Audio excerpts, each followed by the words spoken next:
አማርኛ መስማት ከቻላችሁ ብቻ በአንድ ምሳሌ ክላውድ ኮምፒውቲንግ ምን እንደሆነ ልንገራችሁ።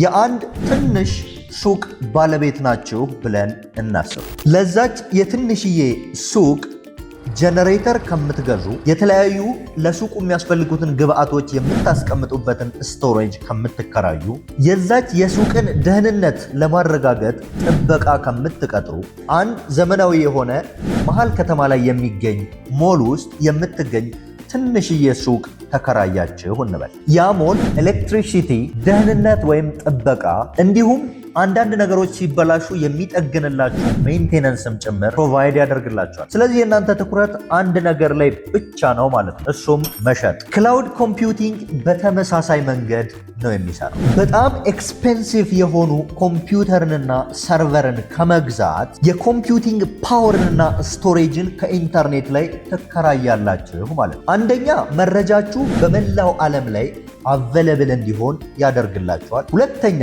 በተጠቀማችኋት ልክ ብቻ ነው የምትከፍሉት። ሶስተኛ ቢዝነሳችሁ በፈጠነ ሁኔታ ያድጋል። እሱ ኢንተርኔት ላይ ክላውድ ኮምፒውቲንግ እንለዋለን።